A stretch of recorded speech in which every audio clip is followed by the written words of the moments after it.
Welcome to our Murphy bed supplemental tutorial. Today we're just going to go over a few things because with Sherwood Shelving it's a little bit different from what you find in the Murphy bed manual.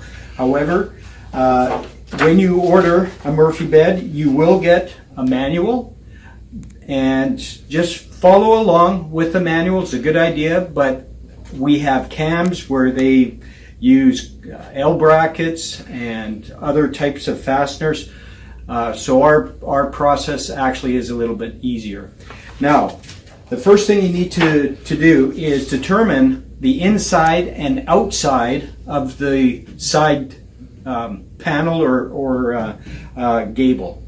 And that's really important, because if you start countersinking holes on the wrong side, you're going to damage the Murphy bed and you're going to have to reorder that.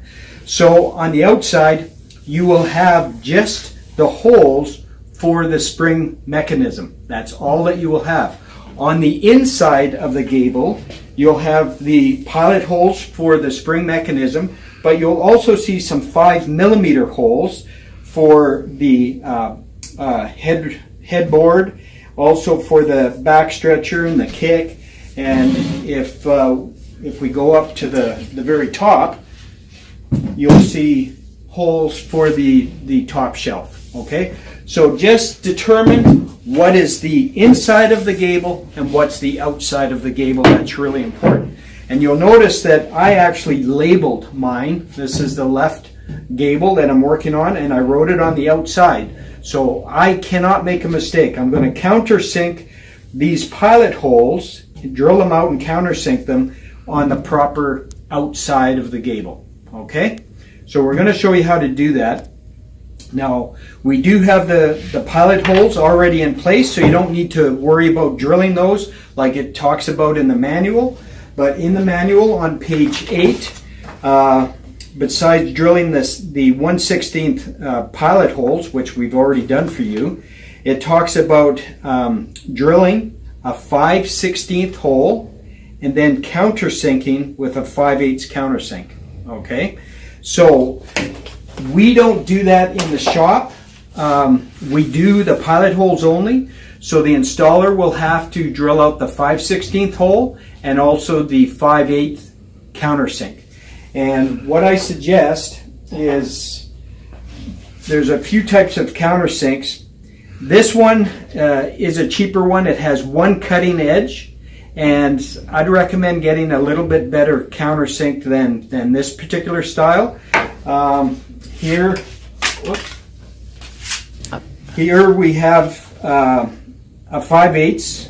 This happens to be a Makita countersink, but it has far more cutting surfaces on there, so it works a bit better. So just spend the money, get a better countersink, and life will go easier for you. Also, I just use a regular twist bit for the 5/16 for the hole. And so I'm going to demonstrate right now how to drill out the 5/16 hole and then countersink, and we'll get into that right now. Okay, so as mentioned, I have to make sure that I'm drilling on the outside of your gable. Okay, and like I said, I've marked mine, so I know I'm drilling on the outside. The only holes that you're going to see are the 5 holes for the spring bracket. Okay, and so these 5 holes, I've now have my 5/16 twist bit in there, and so I'm just going to drill these out, and just when you're going through the other side, just slow down a little bit, but the bracket's going to cover any blowout on the hole anyway, but it's just a good practice to slow down. Okay, so I'm just going to drill all these out now. So you can just line up your bit in the middle of that pilot hole.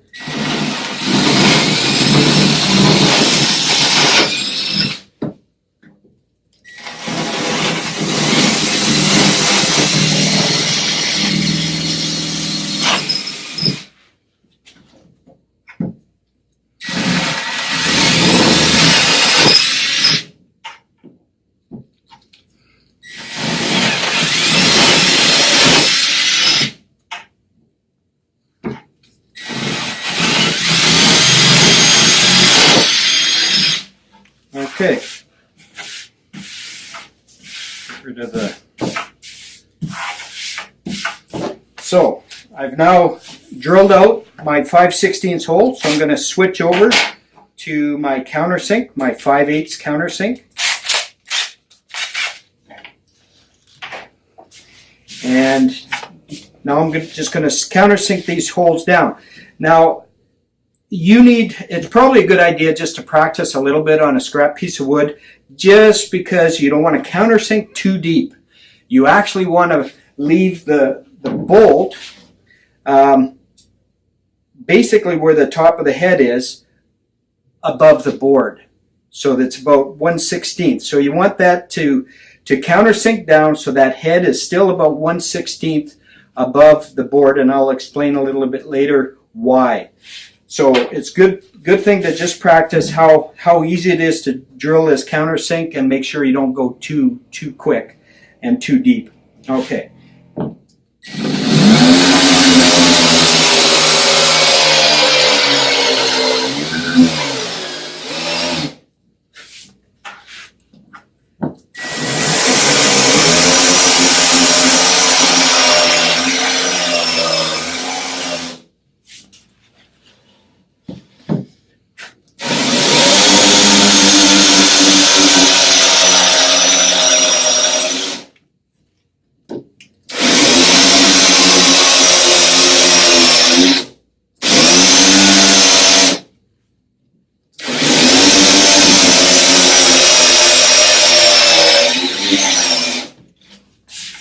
Okay, so I have all my holes drilled out and countersunk.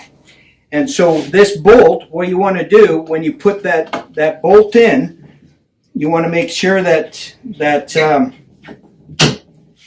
the head is still just sticking out. Okay, that's really important. And I'm going to just show you on a scrap piece of wood, because I don't want to ruin this gable. But I've already drilled, and with the 5/16 inch drill, and then with the 5/8 countersink. And so that head, I don't know if you can see that, but that head is still sticking out above the board a little bit. Okay? So once you put your bracket on, and in this case I'm just going to put a washer and the nut on, and then with the half inch wrench or socket.